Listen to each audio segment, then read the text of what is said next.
dengan berlatih itu semua potensi di diri kita hidup. Itulah adilnya Allah.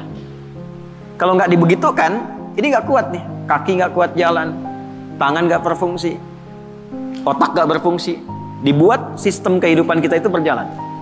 Lewat apa? Ujian. Jadi sebetulnya ujian-ujian yang kita hadapi itu satu, secara fitrah Allah siapkan untuk memperkuat diri kita dan sistem bagian tubuh kita. Satu itu. Yang kedua, ujian hidup itu sebetulnya mengantarkan kepada setiap harapan dan kesuksesan yang ingin kita raih. Jadi kalau kita berdoa nih ya, Allah kasih hukum gini, ya Allah, saya pengen lulus ke kampus A. Bagaimana jalan ke sana? Nah, itu sistemnya ada ujian khusus tuh. Ini yang dipelajari. Kamu tingkatkan belajarnya begini, ya, spend waktunya seperti ini, atur waktunya begini, yang dipelajari begini, mekanismenya diberikan instrumennya kepada kita. Otaknya dikasih, jalannya dikasih, pikirannya dikasih, hidup semua itu. Jadi kalau cuman pengen lulus tapi nggak ikut sistem ini, nggak akan masuk. Satu ya? Nanti sama semuanya. Yang pengen pintar ada jalannya, yang pengen kerja ada, yang pengen sukses ada, dibuat sistem seperti itu sehingga sibgoh kehidupan dunia kita untuk tatanan kehidupan ini semua hidup. Ya, ide muncul, pembangunan muncul, kreativitas muncul. Maka Allah sampaikan, walanabluwannakum bisyai. Semua orang yang hidup, yang ingin mengharapkan sukses, ingin berhasil, pasti akan melampaui dan melewati ujian-ujian dalam kehidupan.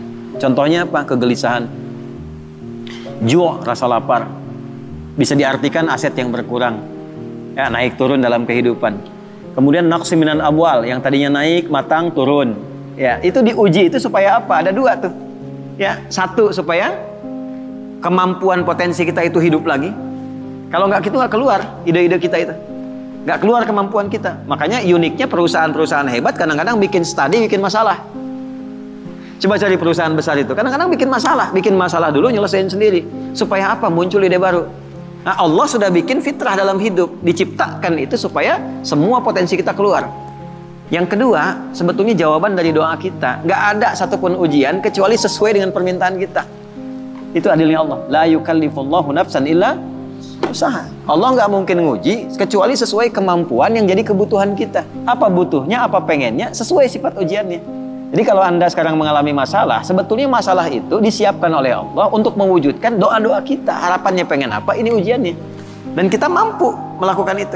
Ya, makanya tadi di surat Al-Insyirah waktu subuh kita bahas itu harus optimis. Begitu diuji, yakin saya bisa. Karena nggak mungkin Allah titipkan kalau tidak mampu menjalaninya.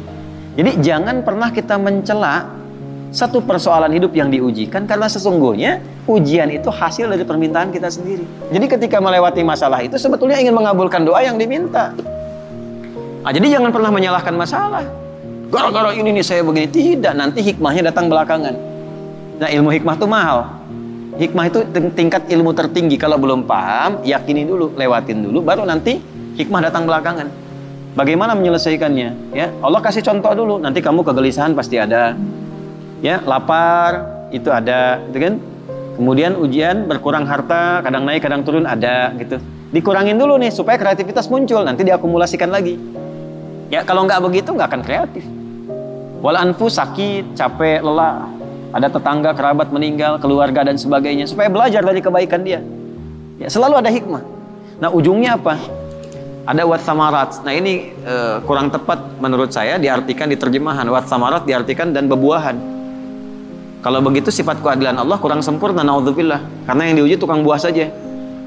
Tukang sayur enggak, tukang boneka enggak gitu kan. Nah, samarat di situ pakai ilmu balaghah bacanya, pakai kinayah. Kalau kita nanam sesuatu kan yang pengen buahnya.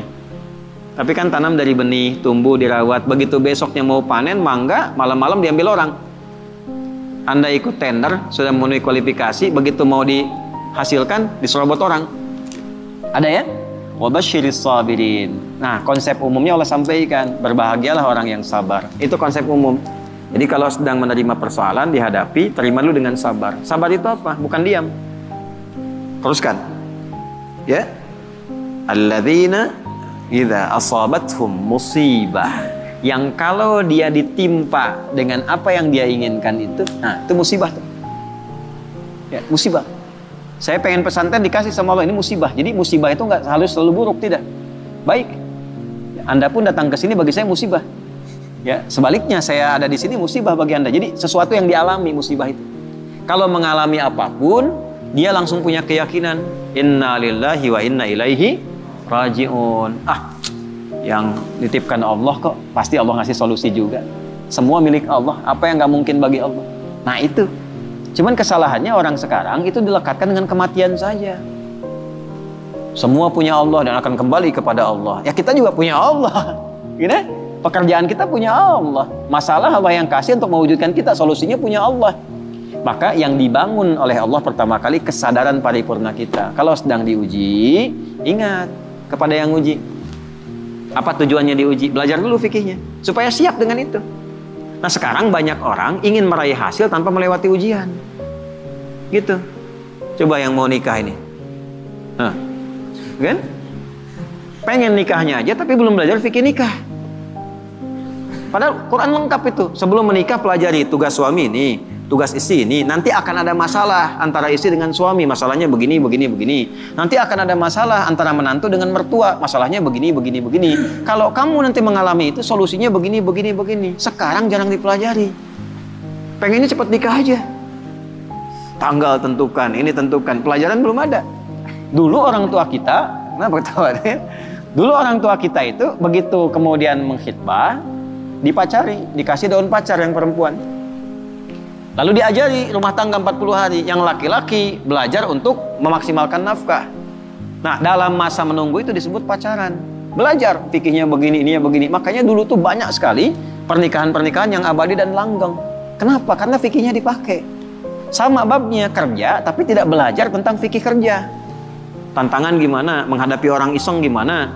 Kalau makin naik, ini akan terjadi. Orang nggak suka, ingin menyingkirkan, ingin menyungkurkan, menghambatnya begini. Nanti cara menyelesaikannya begini. Ibadah ritualnya begini, secara intelektual pemetaannya begini, di lapangannya akan begini. Itu ada semua. Dan hebatnya adanya di Quran. Nah, makanya orang-orang yang kembali kepada Allah dipuji oleh Allah ayat 157-nya. Ulaika alaihim shalawatum mir rabbihim wa rahmah.